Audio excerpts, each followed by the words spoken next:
carbohydrates only during base training, or what you would call your first like zones training, like way back, probably through now is not a good idea. Like now on is not a good idea for most people. But whenever you go back into a cyclical diet, so you want to match your food to the time period that you're periodizing. Am I making sense?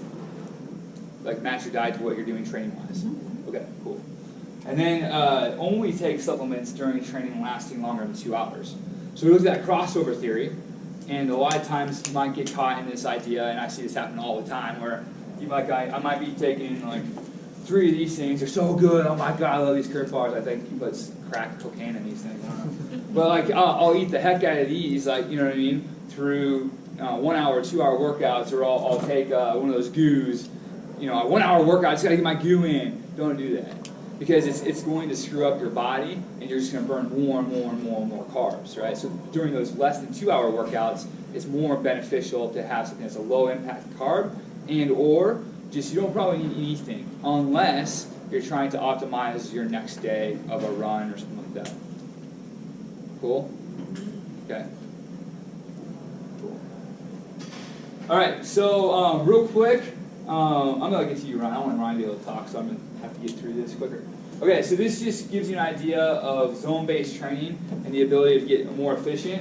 So I love doing this test because it allows me to see where I'm at and what I can do to get better. So this was, back in 4/30/2014, my zones. So if I'm looking at this from an objective point of view, I actually didn't look at it. I've had it up here forever. I've looked at it, since just now. If I look at this, what do you notice about my zone 1 compared to the other zones? Skinny, small. It's skinny, small.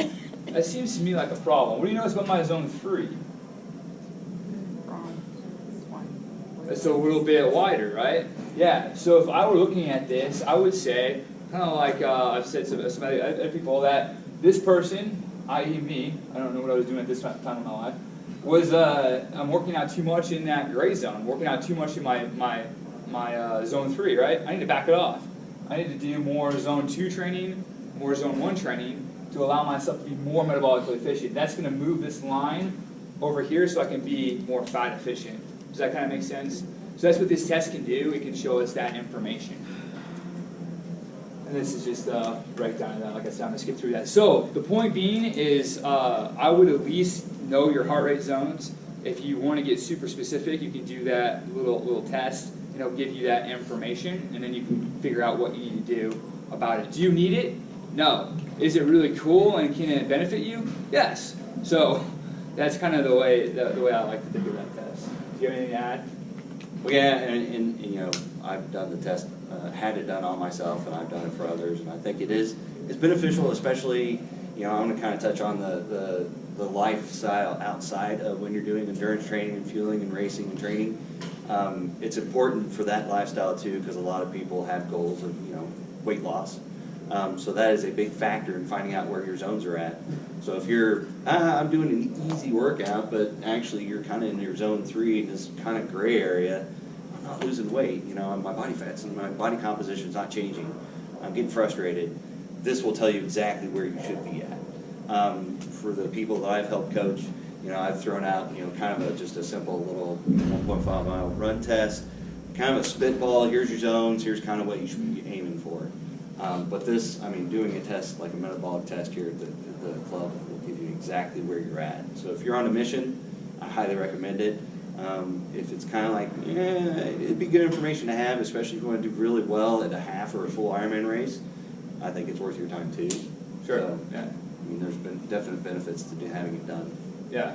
We've gone through 3 of those coaching certifications, and they all recommend the field testing.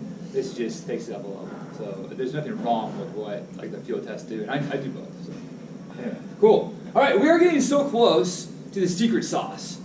The secret sauce. We have all the answers tonight, right? All the answers, everything the special sauce says, and it gets you to be like TC. Fast, fast, fast, right? Okay. But before, I want to just talk a little bit about the pre the during, and then the after, right? So this would be if you're doing like 2 hours or longer, I think is pretty much what 2 hours or longer, okay? So I'm gonna go for, let's say, a really, really long run or a long bike ride, and I wanna know what should I be eating? Okay, so you really wanna do things that, a mixed meal that you can tolerate, that you maybe even want to practice race day. So really think about that, like, what am I gonna be able to take with me? Am I gonna pre-make it? Am I gonna, just try to do the, what do they call it, the breakfast, overnight oats, right? So think about that, McDonald's, Griddles. so you want to do that 2 to 4 hours? 2 to 4 hours before. I don't really have a lot of time. Sometimes, before an early morning workout, 5:30 a.m., right? So I'll just eat something that I know I can tolerate. But whenever I'm practicing the nutrition, a couple weeks or a couple months before, I'll do at least 1 or 2 workouts where I try this, right? So 2 to 4 hours before, you want to try to take in something of that nature. What do you eat? I can't tell you that. I really can't. It's individualized. Ryan's going to talk a little bit about more recommendations here in about 15 minutes. But what are some things that people eat for breakfast that have been good for them? Let's throw it out there. Oatmeal. Oatmeal. Bacon and eggs. Bacon and eggs. Bacon, eggs. Peanut butter sandwich. Peanut butter sandwich. Bagel, peanut butter. Bagel, peanut butter. Bagel, peanut butter with honey. Yeah. Dates almond butter. You said that. Hash browns. Yeah. Yeah. Hey, Dan? Hey. What do you eat for breakfast, Dan? Eat for breakfast? Yeah. It just depends. Sometimes I don't. Race Sometimes day. it's- Oh, race day? Usually some UCAN and something light. Like Yeah. Protein. Sure. Something that you can Protein digest, shake right? And then some UCAN. Yeah. So the trick really is to find something that works for you, that doesn't send you in the bathroom, right? That doesn't give you some sort of a problem, that sticks with you, that you know that you can tolerate. So I always eat the same thing throughout, and it always changes. But right now I'm stuck on steel coat oats with almond butter and cherries. Sometimes I'll eat more if I'm really hungry. But I'll always eat that. And during race day, I might do this buckwheat pancake thing. I sent that recipe to Jill. Buckwheat. Yeah, buckwheat groats, and then you put them in a blender, get a banana in there, and I'll put all kinds of other stuff in there, spinach or chia seeds or hemp seed, like all kinds of cool stuff. And then literally you just kind of grind that up, put a little bit of almond milk in there or water, and then banana, put it in the skillet, there you go. That sounds good. Yeah. So the trick again is to find something that works for you that's gluten free. So what do you eat? I think I actually posted on the group one time. I mean, I mostly do my overnight oats, so I just stick it in there, some quarter cup of just old-fashioned oats. I think I use the Vegan Max protein, 2 scoops of that. I'll throw in some powdered peanut butter like PB Fit, and almond milk, mix it up the night before, and that's my usual breakfast. Yeah. And usually, like Josh said, I mean, most of my morning workouts are usually about an hour. Usually regardless of the intensity, I don't eat anything before. I just bring down some water and just do my workout, and then immediately after I hit my breakfast and I'm getting ready for the day and I'm out the door. So that's one thing I'd kind of speak to is get religious in your habit of whatever you're going to eat, and to not skip or not make excuses. I do a lot of meal prep the night before. So I'm running around doing everything, doing with the kids, driving them along with me in the night, get the breakfast ready, and that's what I like about overnight oats, put together, just stick in the fridge, it's ready in the morning. As soon as I'm done with my workout, I get that, head upstairs, I'm taking a shower, getting ready for the day. So Yeah. it's quick, it's got everything that I want, it's got proteins, carbs, just ready to go for the day. That's a huge takeaway too, right? Prepare. You always have time. If you don't have time, you didn't make time, right? Or you didn't prep right. That's huge, right? Perfect. So for a race then, let's go back. So some fat, protein, that might be good. So especially before a race or those types of things. What type of fat? Well, there's this stuff called medium chain triglycerides. Medium chain triglycerides, I always say it backwards. So MCT is what they call more of a saturated fat. Now don't go crazy here, but there's a little bit of evidence that says that when that is easily and readily digested, And then for endurance, if you take really modest amounts, like 1 to 3 grams, maybe 2 to 4, then that will allow you to burn more fat or use that fat during a long endurance event. So that might be beneficial. There's a couple of conflicting things that are coming out about from the American Heart Association I just saw last week that says, well, maybe coconut oil wasn't the best thing in the world. Well, I think what they're doing is people that are they're just taking it in big globs, right? And they're not working out. So for us, it's a little bit different. But that could be cool. BCAAs, that is protein stripped down, and that can be beneficial too during long-term exercise. I think I might talk about it later. If I do, then I'll just skip over it. But BCAAs, while I still kind of have your attention, they actually can interfere in a positive way with the breakdown of muscle. So whenever you're doing 4, 5, 6, 8-hour events, especially into that 8-hour, your muscles start to break down and it releases tryptophan. Anybody eat turkey? Yeah, what happens when you eat turkey? You're tired, right? You're at Thanksgiving, right? You're with your family, you just ate a big dinner. You pass out, you're tired, right? You're watching football. Who wants to watch football anyway? And you go to sleep. Okay, so why? Because tryptophan is released. Now tryptophan, when it hits the brain, releases serotonin, and that causes you to be sleepy. Okay, so what happens is BCAAs, I won't get into too technical here, gets inside and breaks up that reaction, so it doesn't happen. So serotonin isn't released, you still feel good, you still feel happy, so to speak. So your fatigue is lessened. So BCAAs can help that. They can also be used as energy in really dire circumstances, and I really like they prevent a lot of soreness the next day because they're readily there. They're readily there. I love BCAAs. I started using those 2 or 3 years ago, and I use them almost every single day now. Every single day. I mean, what foods are they in? Huh? The BCAAs were. You'll have to do supplements for those. Okay. You have to do supplements for those, unfortunately. But yeah, Everything to worry about caffeination. we'll talk about caffeine. Well, I'm just saying, timing-wise, because some stuff you don't want to take at night. Right. If you are sensitive to any kind of, I won't say stimulant, but any kind of supplement that may give you a little bit more energy than you need when you're getting ready to go to bed at night. Yeah, absolutely. BCAAs, they're non-caffeinated. They're just like, it's almost like eating protein. It's just broken down. So branched chain amino acids make up protein, right? It takes 20 of them to make up a protein. So cool. Real quick, if you're doing a race, then you're going to want to take in maybe one of your preferred supplements. So let's say you eat Kurt bars, or let's say you do Infinity, let's say you do a Tailwind. That would be a good time to start taking that stuff in. About 30 minutes, just a little bit to start to get optimally loaded. Yeah, in training we want to prevent doing those types of things. When you're racing, you want to have your best performance, right? So even in short course, that would be a good thing to do about 45 minutes, 30 minutes before, something that's easily, readily digestible. You can take that in. So, and then hydration, make sure you're doing that days before. Slowly taking it in. You don't need to guzzle it. We're not camels. It says, hey, Mike, guess what day it is? Bruce, you're not a camel, you're an axe. We discussed this. So don't drink too much water.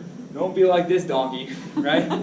You drink tons and tons of water. We're not camels. We're not gonna keep it all in. So just like make sure you're hydrating and whatnot, and then make sure you're taking a good solution. That's probably the biggest thing is electrolyte. Make sure you're taking in solutions there. My favorite electrolytes are salt stick. Salt stick. What's your favorite electrolyte? Usually I just stick with the sports drinks. I try not to overload it too much, because my main thing is just hydration. Like I said, I've had my DNF moments, and they actually tested me in the tent, and it was like, oh, your electrolytes, everything's fine. Bananas, before the race, I try to get those in. Yeah. I'm just trying to rack my brain for, I use the UCAN Super Starch for my drink. So for the most part, that's kind of what I rely on. I try to get my electrolytes on the bike through like food, through solids, and then try to switch off to more of the goos and the chomps during the run, and then switching to either water or sipping the sports drinks at the aid station. I agree. So just make sure you're taking in plenty of that. We'll talk about that here in a second. All right, so real quick, this is continued. So during the long race, during the long workout, this is pretty important, and we'll take some. We'll talk about this for a little bit. So you want to take in some sort of outside carbohydrate supplementation, so exogenous, right? You want to take in some sort. If it's over than 2 hours, absolutely. If you want to have a great workout the next day, absolutely. It's not necessary if you're less than 90 minutes. How much? Okay, so they used to say 30 to 60 grams per hour. 30 to 60 grams per hour. I still go by that. So I will tell you, like if you are stopping in the hallway, hey Josh, how many carbohydrates do I need to take if I'm doing long endurance events? 30 to 60 an hour, or 30 to 60 grams an hour. What is that? Kurt, how many bars or how many grams are in this? About 40. About 40, right? So around this has a little bit of other things in it too. So around this, if you look at a GU, I'm not a big fan of GU. A GU, it has about 100 calories worth, so about 20, 25 grams, right? If you look at Tailwind, I think Tailwind has around the same, about 30 grams. So it gives you an idea. As a bigger athlete, I found out that I take 70 to 80 grams per hour. I can train myself off of less, but whenever I'm doing racing, that's what I've found. I have other clients that we found maybe 20 grams per hour works. So you can see it goes back and forth, back and forth, back and forth. How can you figure out exactly what you want to take? Remember that test I showed you? We can actually do another one that shows us exactly how much you need to take. So this is what they call a continuous AMA, and it gives us this information of the minimal intake 10% and the maximal intake in calories, then in grams. It told me 66 running. This was before Ironman Texas, based off of an AMA that I did. Now, what if you don't want to do this test? You just have an AMA. I can get pretty close now.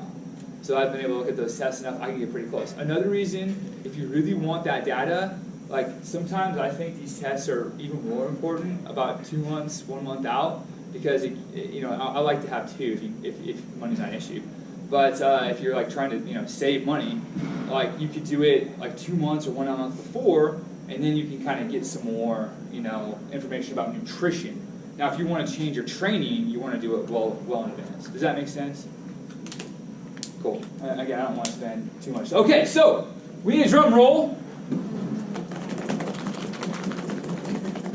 for the secret sauce.